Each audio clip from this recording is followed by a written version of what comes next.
और आइए शुरुआत करते हैं न्यूज पथ पर सफर। सबसे पहले आपको दिखाते हैं ऐसी तस्वीरें जिनका जिक्र सरे रहा है। ये तस्वीरें सुर्खियों में भी है और सोशल मीडिया पर भी है। इनसे आपका बाखबर होना बेहद जरूरी है क्योंकि चौराहे पर इन्हीं की चर्चा है। चर्चा सीएम की चाय की भी है।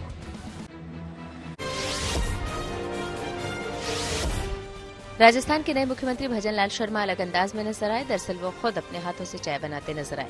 ये वाकया मानपुर के पास का है, जहां उन्होंने अपना काफिला रुकवाया, फिर एक दुकान में पहले चाय बनाई और दूसरे नेताओं के साथ इसका लुत्फ भी उठाया। वहीं भजनलाल शर्मा के इस अंदाज को देखकर कार्यकर्ताओं के साथ साथ दूसरे लोग भी हैरान रह गए। हरियाणा टीचर एलिजिबिलिटी टेस्ट का रिजल्ट चौंकाने वाला रहा। दरअसल इसमें करीब 87% भावी टीचर फेल हो गए। बोर्ड ऑफ स्कूल एजुकेशन ने ये नतीजे जारी किए। ये परीक्षा इसी महीने 2 और 3 दिसंबर को हुई थी, लेकिन अब जो नतीजे आए उसकी चौतरफा चर्चा हो रही है क्योंकि महज 13.52% प्रतियोगी ही पास हो सके। दावा है कि हरियाणा के गुरुग्राम में एक शख्स कार की छत पर बैठकर शराब की बोतल लहराता नजर आया। कई लोगों ने इस वीडियो को सोशल मीडिया पर शेयर किया, जिसके बाद पुलिस इस मामले की जांच में जुट गई। हालांकि ये वीडियो कब का है इसकी अभी पुष्टि नहीं हो पाई है। साथ ही ये भी जांच की जा रही है कि क्या ये वीडियो वाकई गुरुग्राम का है या कहीं और का।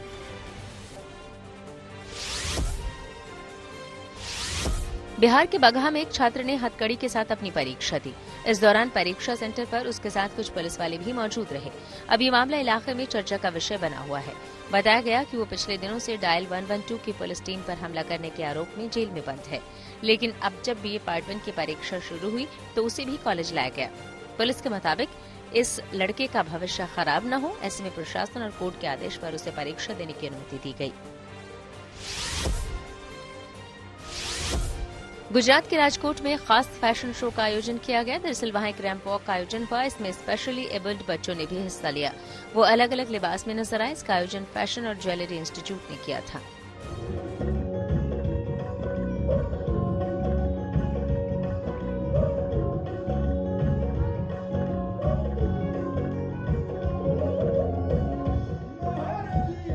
नड्डा से मिले मध्य प्रदेश के पूर्व मुख्यमंत्री शिवराज सिंह चौहान। आइए सीधे आपको लिए चलते हैं न्यूज एक्सप्रेसवे पर, जहां देश भर की कुछ और जरूरी खबरें कर रही हैं आपका इंतजार। बीजेपी के वरिष्ठ नेता लालकृष्ण आडवाणी और मुरली मनोहर जोशी को राम मंदिर प्राण प्रतिष्ठा समारोह का न्योता दिया गया। विश्व हिंदू परिषद के नेताओं ने उनके घर पहुंचकर उन्हें निमंत्रण पत्र सौंपा। इसकी जानकारी खुद बीएचपी की ओर से दी गई। उनके मुताबिक दोनों नेताओं को अयोध्या में 22 जनवरी को राम मंदिर के प्राण प्रतिष्ठा कार्यक्रम में आने का निमंत्रण दिया गया है। साथ ही बताया गया कि इन नेताओं ने कहा है कि वो आने की पूरी कोशिश करेंगे। हालांकि एक दिन पहले श्रीराम जन्मभूमि तीर्थ क्षेत्र के महासचिव चंपत राय ने कहा था कि आडवाणी और मुरली मनोहर जोशी को भी न्योता दिया जा रहा है, लेकिन उनकी उम्र और सेहत को देखते हुए उनसे प्राण प्रतिष्ठा समारोह में नहीं आने की अपील भी की गई है। तमिलनाडु के कन्याकुमारी और थुथुकुडी समेत दूसरे जिलों में बारिश ने कई रिकॉर्ड तोड़ दिए। कहा जा रहा है कि वहां 2 दिनों में इतनी बारिश हुई जितनी पूरे साल में नहीं होती। फिलहाल राज्य के कई हिस्सों में बाढ़ जैसे हालात हैं। ऐसे में वायुसेना, कोस्ट गार्ड और दूसरी एजेंसियों ने भी मोर्चा संभाल लिया है। वो प्रभावितों की मदद में जुटी हैं। वहां वायुसेना ने अपना एडवांस्ड लाइट हेलीकॉप्टर ध्रुव भी तैनात किया है। केंद्रीय स्वास्थ्य मंत्री मनसुख मांडविया बुधवार को सभी राज्यों के स्वास्थ्य मंत्रियों के साथ एक बैठक करेंगे। ये बैठक सुबह 10 बजे वीडियो कॉन्फ्रेंसिंग के जरिए होगी। इसमें कोविड के नए खतरे और इन्फ्लुएंजा के बढ़ते मामलों को लेकर समीक्षा होगी। साथ ही सभी राज्यों में ऑक्सीजन प्लांट, दवाइयों, वेंटिलेटर और अस्पताल में मौजूद बेड की समीक्षा की जाएगी। वैसे कर्नाटक सरकार ने कोरोना के नए वेरिएंट के खतरे को देखते हुए वहां बुजुर्गों और गर्भवती महिलाओं को मास्क पहनना अनिवार्य कर दिया है। मध्य प्रदेश के पूर्व सीएम शिवराज सिंह चौहान ने दिल्ली में बीजेपी अध्यक्ष जेपी नड्डा से मुलाकात की। कहा जा रहा है कि इस मुलाकात में नई जिम्मेदारी को लेकर बातचीत हुई। हालांकि शिवराज ने पत्रकारों से कहा कि उन्हें जो भी जिम्मेदारी मिलेगी वो उसे निभाएंगे। माफिया डॉन मुख्तार अंसारी के छोटे बेटे उमर अंसारी को इलाहाबाद हाईकोर्ट से बड़ा झटका लगा। अदालत ने उमर की अग्रिम जमानत अर्जी खारिज कर दी। कोर्ट ने बहस पूरी होने के बाद 30 नवंबर को फैसला सुरक्षित रख लिया था। उमर पर मऊ में विधानसभा चुनाव के दौरान भड़काऊ बयान देने का आरोप है। इस मामले में उमर अंसारी अभी फरार चल रहे हैं। यूपी सरकार ने नोएडा, ग्रेटर नोएडा और आसपास के लाखों लोगों को बड़ी गुड न्यूज दी। दरअसल सरकार ने नीति आयोग के पूर्व सीईओ अमिताभ कांत की रिपोर्ट पर मुहर लगा दी। इसके तहत रेजिडेंशियल प्रोजेक्ट्स के डेवलपर को 2 साल यानी कोरोना के दौरान का ब्याज नहीं देना होगा। इससे इन डेवलपर्स के प्रोजेक्ट में रहने वाले लाखों लोगों के फ्लैटों की रजिस्ट्री का रास्ता भी साफ हो गया। महाराष्ट्र के बुल्ढाना जिले में रहने वाले 6 साल के बच्चे शिवराज कापुरे ने बड़ा कमाल किया।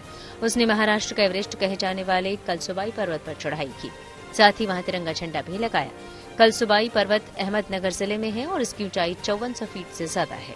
नन्हे शिवराज ने ये चढ़ाई अपने माता पिता के साथ की। शिवराज के पिता कारोबारी हैं और उनका कहना है कि शिवराज का अगला लक्ष्य माउंट एवरेस्ट पर चढ़ाई करने का है। खबरों के एक्सप्रेसवे से आगे रुक करते हैं सियासी ढाबे का, जहां आज की सबसे बड़ी खबर मौजूद है। इंडिया गठबंधन की आज दिल्ली में अहम बैठक हुई, जिसमें मोदी सरकार के खिलाफ एकजुट होकर चुनाव लड़ने की तो बात हुई, लेकिन गठबंधन के नेता का सवाल टाल दिया गया। सूत्र बता रहे हैं कि सीट शेयरिंग को लेकर डेडलाइन तय कर दी गई है, लेकिन लाख टके का सवाल यह है कि सीटों को लेकर सहमति कैसे बनेगी। गठबंधन में भले ही खींचतान है, लेकिन संसद में सरकार के खिलाफ विपक्ष एकजुट है। हंगामा और नारेबाजी बदस्तूर जारी है, जिसके बाद विपक्षी सांसदों के सस्पेंशन का आंकड़ा आज 141 तक पहुंच गया।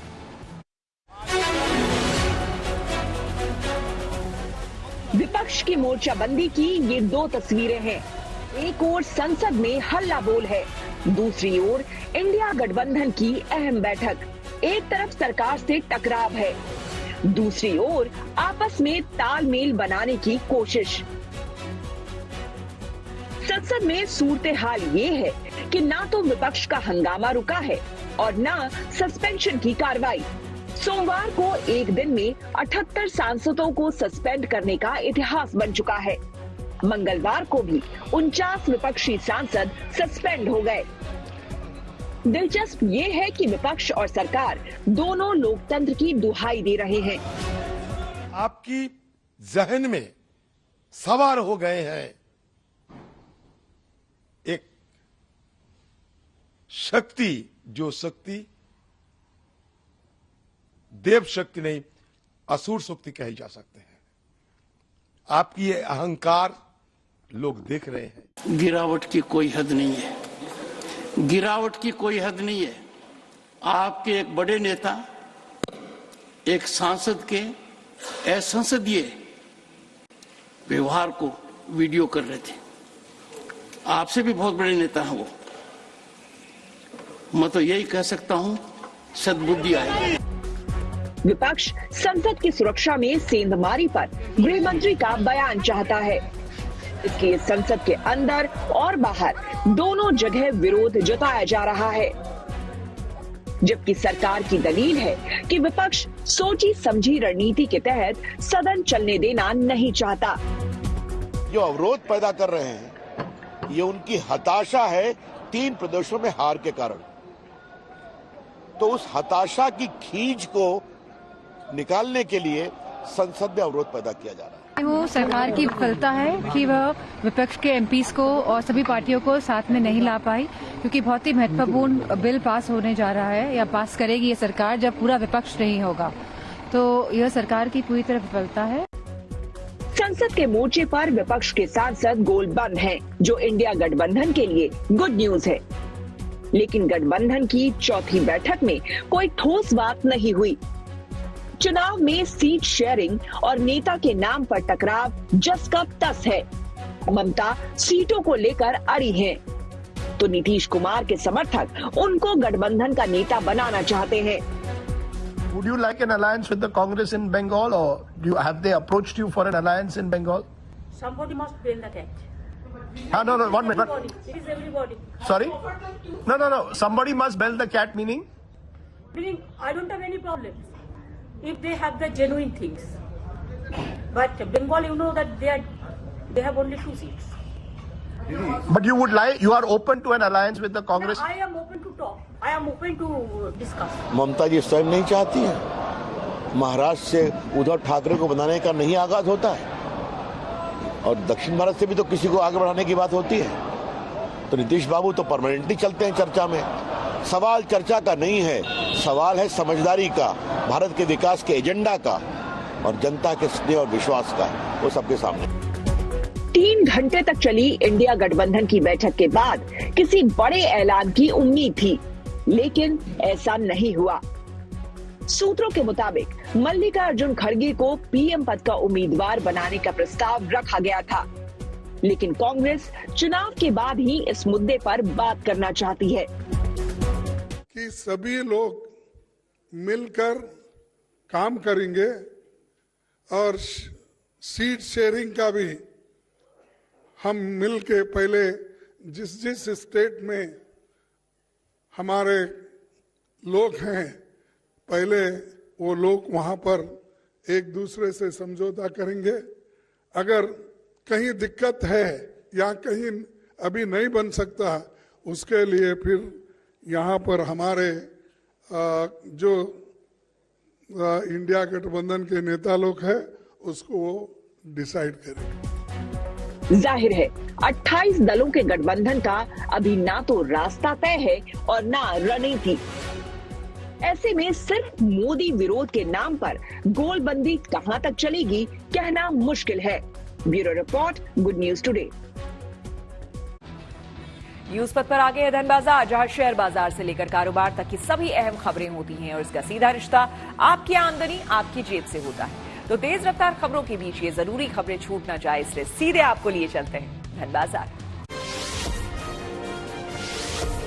हफ्ते के दूसरे कारोबारी दिन शेयर बाजार में तेजी रही। सेंसेक्स 122 अंक चढ़ा, ये 71,437 पर बंद हुआ।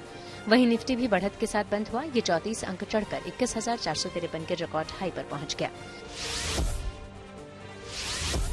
दिल्ली सर्राफा बाजार में सोने के भाव चढ़े, सोना 50 रुपए महंगा हुआ। अब दिल्ली में 10 ग्राम सोने की कीमत बढ़कर 62,800 रुपए हो गई।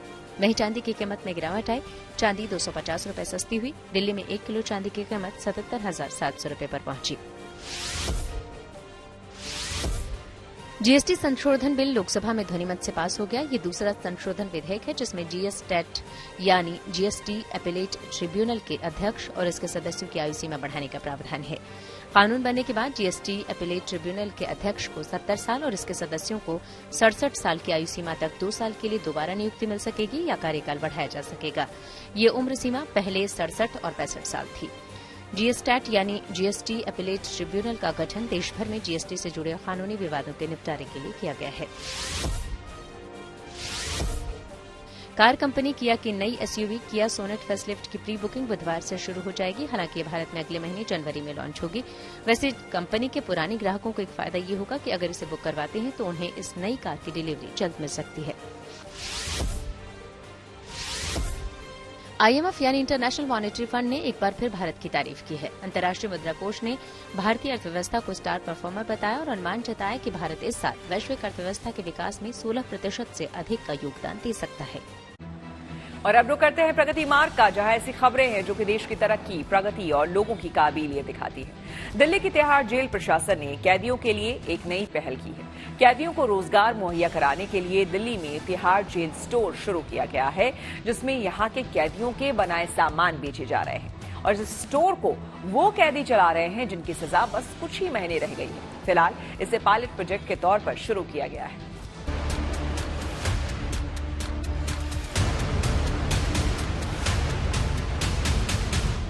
राजधानी दिल्ली में कैदियों को आत्मनिर्भर बनाने की सोच के साथ तिहाड़ जेल में प्रशासन ने ओपन जेल की शुरुआत की है। इस ओपन जेल को तिहाड़ स्टोर नाम दिया गया है और इस स्टोर को चलाने की जिम्मेदारी तिहाड़ जेल के उन 2 कैदियों को सौंपी गई है जो अपनी सजा के आखिरी साल में हैं। तिहाड़ जेल में सजा काट रहे कैदी जब बाहरी दुनिया में जाएं तो अपनी जीविका चलाने के लिए रोजगार कर सके, सर उठा के कोई काम कर सके, इसी सोच के साथ शुरू किया गया है तिहाड़ स्टोर। तिहाड़ स्टोर में फिलहाल 2 कैदी काम कर रहे हैं जो अपनी सजा के आखिरी साल में हैं। पायलट प्रोजेक्ट की तरह तिहाड़ स्टोर को इंडियन ऑयल के साथ कोलैब करके खोला गया है। इस स्टोर में तिहाड़ जेल के कैदी जो सामान बनाते हैं, जो प्रोडक्ट बनाते हैं, उन्हें तिहाड़ जेल प्रोडक्ट ब्रांड के नाम से यहाँ बेचा जा रहा है। खास बात यह है कि स्टोर में रखे गए सभी प्रोडक्ट्स के पीछे कैदियों का ही हुनर है जो तिहाड़ जेल में सजा काट रहे हैं और जेल के भीतर से ही वे नमकीन, बिस्कुट और कपड़े समेत तमाम प्रोडक्ट्स भी तैयार कर रहे हैं। जिन्हें तिहाड़ स्टोर पर बिक्री के लिए रखा गया है। बूथ में ये ओपन जेल के तहत है। इसमें वे कन्विक्ट्स इनमेट हमारे जाते हैं जिनकी सजा खत्म होने में 1 साल, 1.5 साल, 2 साल बचा होता है। तो उनके कॉन्डक्ट के अनुजय उन्हें सेलेक्ट करके वहां पे पोस्ट किया जाता है। तो वे वहां पे उसको मैन करते हैं, मैनेज करते हैं। तिहाड़ जेल प्रशासन की वाकई में ये कमाल की पहल है, जिससे सजा काटकर जेल से बाहर निकलने वाले कैदियों को न सिर्फ रोजगार के अवसर मिलेंगे, बल्कि उन्हें खुद को समाज की मुख्य धारा से जोड़ने का आत्मविश्वास भी मिलेगा। कॉन्सेप्ट होता है ओपन जेल का।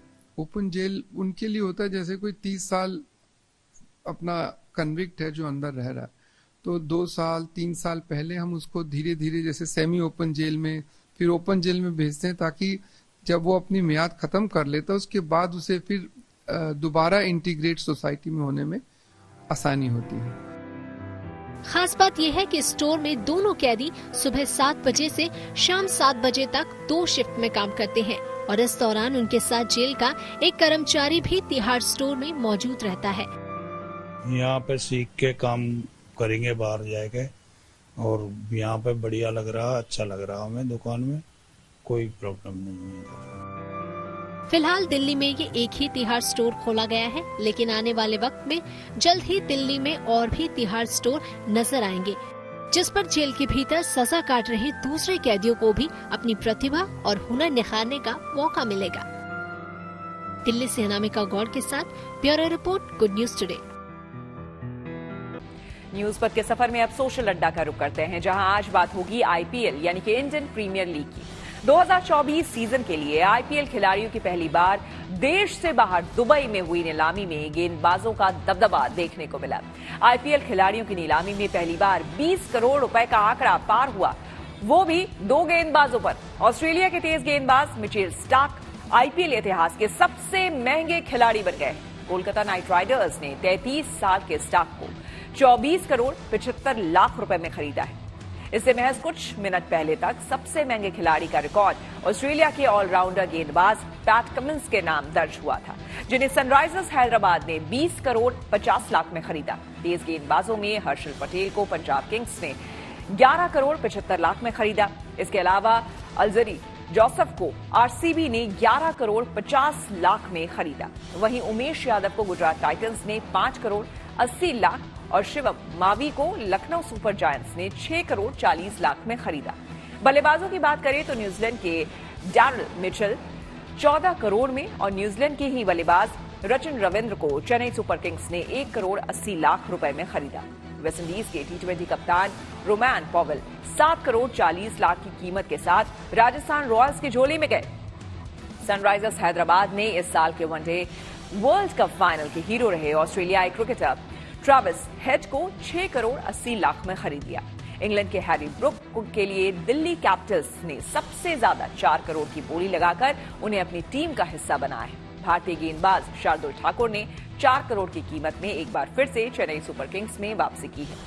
अनकैप्ड खिलाड़ियों की बात अगर करें तो बैटर समीर रिजवी को चेन्नई सुपर किंग्स ने 8 करोड़ 40 लाख रुपए में खरीदा है, जबकि शुभमन दुबे 5 करोड़ 80 लाख रुपए में राजस्थान रॉयल्स का हिस्सा बने। इसके अलावा शाहरुख खान को 7 करोड़ 40 लाख रुपए में गुजरात टाइटंस में शामिल हुए हैं और विकेट कीपर कुमार गुशाग्र को दिल्ली कैपिटल्स ने 7 करोड़ 20 लाख रुपए में खरीदा है। हालांकि इस मिनी ऑक्शन में कई बड़े नाम ऐसे भी रहे हैं जिन्हें कोई खरीदार नहीं मिला है। इनमें पूर्व ऑस्ट्रेलियाई कप्तान स्टीव स्मिथ और टेस्ट क्रिकेट में 13 शतक लगाने वाले करुण नायर भी शामिल हैं। हमने आईपीएल के मिनी ऑक्शन को लेकर कोलकाता में कुछ क्रिकेट फैंस से बात की और उनकी राय जानी। 24 करोड़ 75 लाख सबसे बड़ी जो पैसा है, सबसे बड़ी जो रकम है उससे लिया गया है मिचेल स्टार्क को कोलकाता नाइट राइडर्स। अब क्या लग रहा है केकेआर इस बार कुछ कर पाएगा?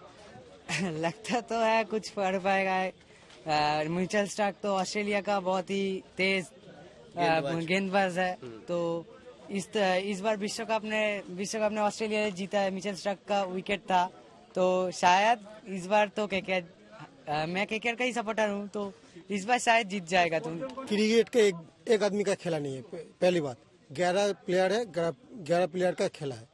अभी देखिए केकेआर का इस साल सबसे प्लस पॉइंट है गुम्बिर आ गया, जो 2 कप दिया केकेआर का, गुम्बिर आ गया।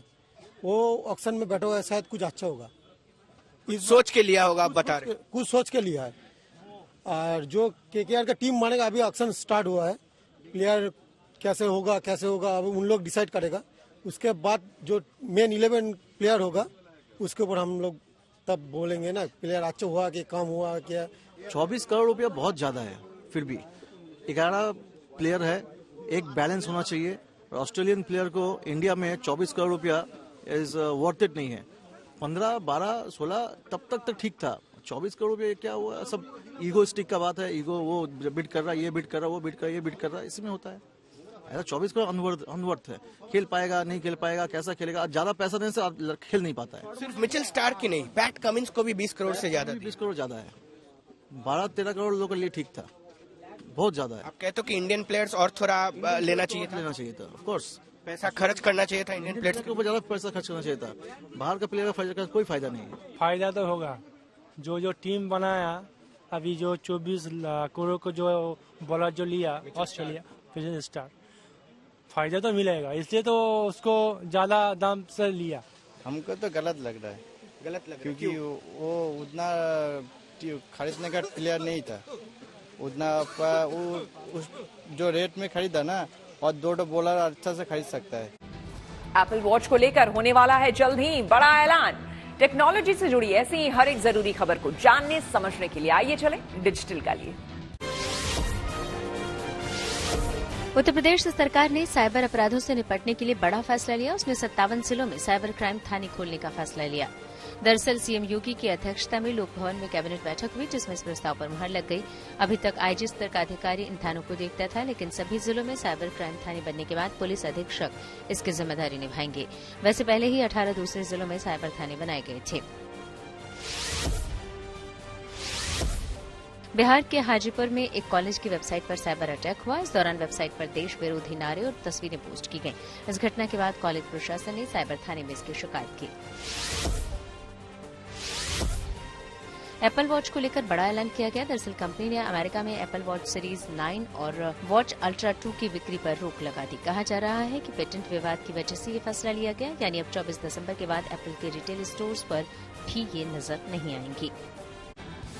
अब सऊदी अरब के नए वीजा नियम, वह लाल रंग का समंदर बन गया। 2 हॉकी खिलाड़ियों को 2 बड़े सम्मान। जी हां, खेल जगत से जुड़ी और खबरों को जानने के लिए आइए चले खेल चक्कर। आईपीएल की नीलामी में तेज गेंदबाज यश दयाल को आरसीबी ने 5 करोड़ रुपए में खरीदा। यश दयाल के ओवर में ही 6 छक्के मारकर रिंकू सिंह सुर्खियों में आए थे। वहीं जयदेव उनादकट को हैदराबाद ने 1 करोड़ 60 लाख रुपए में अपने साथ जोड़ा, जबकि ऑस्ट्रेलिया के क्रिकेटर जॉश हेजलवुड को कोई खरीदार नहीं मिला।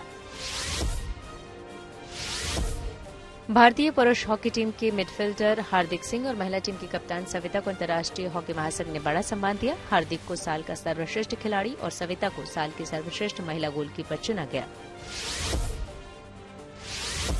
पाकिस्तान ने न्यूजीलैंड के खिलाफ होने वाली 5 मैचों की T20 सीरीज के लिए 17 सदस्यों की टीम का ऐलान कर दिया। इसकी अगुवाई शाहीन शाह अफरीदी करेंगे।